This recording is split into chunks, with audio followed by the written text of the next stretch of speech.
This is the third bit of Boss of the Sock, which I already went through in CNET 50, but if you are not in CNET 50, we're doing it here too. So, in the previous parts of this, we found the brute force attack. First, the attacker sent in with a vulnerability scanner, then, which, by the way, I don't think they benefited from, because then they just did a brute force attack to get in, which we did down here, trying hundreds of passwords until they guessed the right password. Then they got in. Then they were able to upload malware and run it. So let's start with this uploaded malware. You only need a post method and a .exe. So if we look at the types of data that are available, we can find HTTP data here. And if I turn on sampling and search for all time, I'll find all the HTTP traffic, of which there is a lot, of course. But what I wanted to do is to control the method. Now, the HTTP method is here, and it's pretty much either post or get. And we want the posts. The posts are ones that send data, like login data. And we want to get rid of the stuff from the vulnerability scanner. So that's not Acunetics. So I had 149. After removing the Acunetics, I'm down to 2, so that was a big lot of it. So now I can turn off the sampling and see them all. So here's all the HTTP post data that is not Acunetics. Let's go back to here. Okay, then I want to see ones that contain a Windows executable file name, so I'll just do .exe. And there's only 2 of those. So 2 post methods referred to an exe, and if you go down here, here's a list. Now, one thing is look for it, another thing is use the search button in your browser to find .exe, that's easier.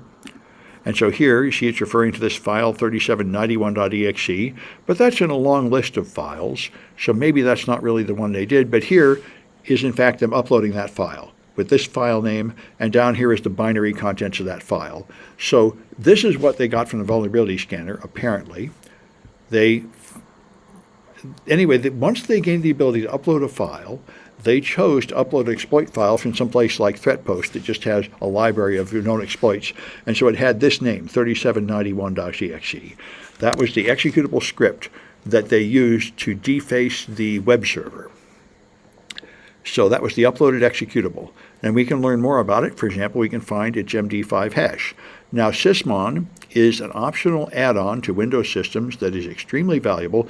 The Windows Event Viewer creates way too many events, like hundreds of events per second. This creates a much smaller number of events in the event log that are much easier to understand, like type 1, only like 20 types.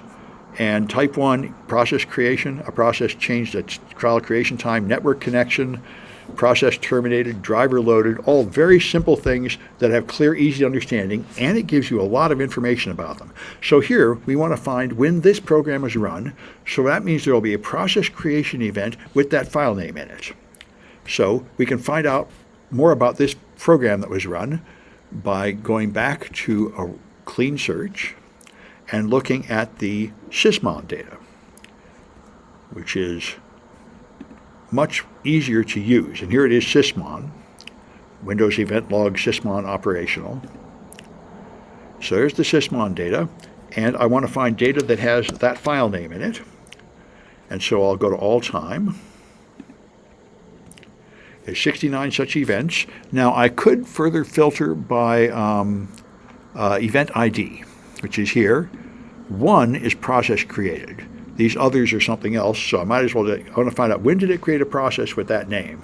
And there's only 5 such events. And so you can see the command line here. Here's the one that actually launched that. Here's the one that launched the command shell it sits in.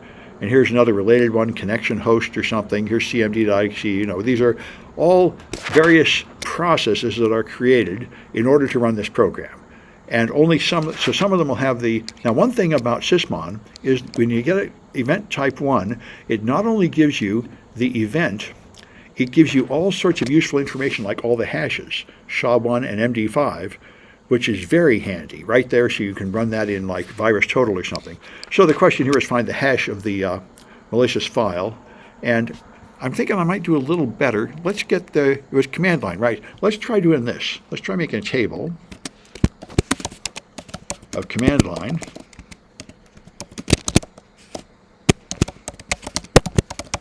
And then is one object called hashes, or is there one called MD5? Let's see.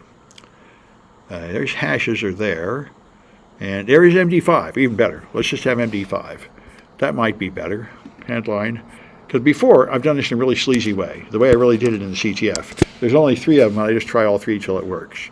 But you could be more professional and actually figure out which one, in fact, applies to that file. So I would like to think that this is the one that actually matches that file, and these others match things like CMD. I'm going to see if that's true. If I copy this, this is 131. Let's try throwing that in the scoring engine. 3-1. And the special name that won't go on the scoreboard. Whoa. Well, I do have to fill in the hash. There we are. Put in the hash. Did I get it all? I did get it all right. Oh, okay, neat. So that logic worked. That's nice. I wasn't sure of my logic there, but apparently I was right. That's how you could actually find the right one, as opposed to just, as soon as I got it down to 3, I said, well, that's good enough in the real CTF. But anyway, all right, let me check for comments. None new ones there. All right, so let's see, we can do a few more of these. So now we got the executable and its hash. We've already done the brute force attack, which is what all this is about.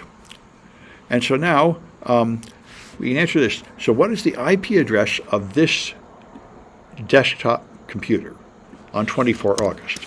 So we can search for this and then look for Active Directory logins, which is LDAP. Lightweight Directory Access Protocol is what Windows uses. So let's do that. Let's make a new search and go to the summary and find the LDAP data, which will be, here it is, okay.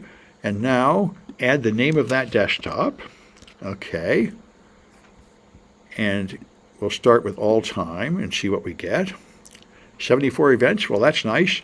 However, you can see there's some on August 10 and there's some on August 24. And they told us we want the IP address on August 24 because the IP address might change from day to day as you reboot your machine. So we want the stuff on August 24. I wonder if I click this, I might be able to zoom in on that. There's only 48 such events. Let's see what happens if I click this. I get just as 48. Well, that's pretty cool. That worked. Okay, so now I'm on August 24, all right? And so now I can just look at, say, the source of these. Well, destination IP is probably the domain controller with this low number at the end. And the source is probably that our machine. Yep, and that's kind of logical. The IP address ending in 100 is typically an endpoint. Your DHCP typically starts at 100 and goes up. And servers are usually low numbers, like 10 or 20. So this is almost certainly the answer to the question, the IP address of that guy's desktop. And so I'm just going to, I think I'm going to need that in a minute. All right, so now I want to look at, well, I've got those in notes somewhere. Anyway, so now we want to look at the Cerber malware, which is the ransomware that infected these things, from Suricata signatures, which is really pretty fun. So if we use Suricata, go back to a new search, and go to Suricata, which is the intrusion detection system we're using. So down here at the bottom is Suricata. All right, and now add Cerber, the name of the ransomware, and go to all time. And that gets me down to 5 events. And it is real simple to understand. What happened is, this is backwards in time. If you go to the earliest event was here at 9:49. That was when they plugged in a USB stick that had the ransomware on it and ran it. So at 9:49 the attack started. And there were a couple of detections there. These are alerts. Then it encrypted all the files for about half an hour. And at 10:15 it was done. And then it looked up on the Onion network to find the ransom node. So these are Onion lookups. And you can tell if you look at the alert signature. Yeah. So here's the story. It did check in, three events early. Then half an hour later, it had 2 lookups to look up the answer. So that's the time range of the ransomware and the process of it going. So you can find the suricata signature that is rejected a certain number of times.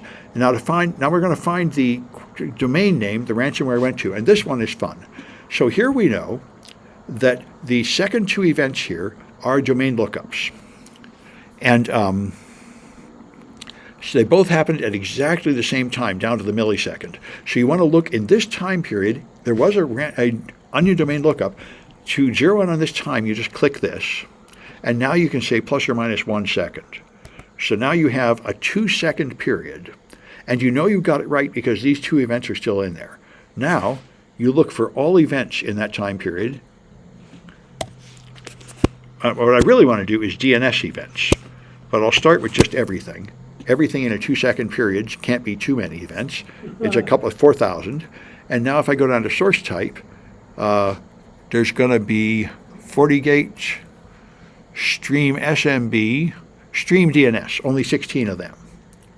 So these are the DNS lookups within 1 second of suricata detecting the onion lookup.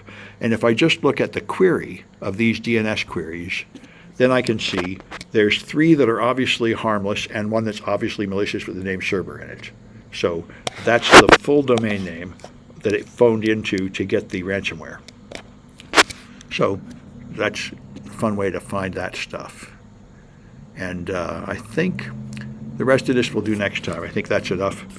The demonstration I wanted to give you today. We got one more class to talk about this later. Although no class next week. It'll be 2 weeks before we have one of these. In between, we got CCDC this weekend. It's official.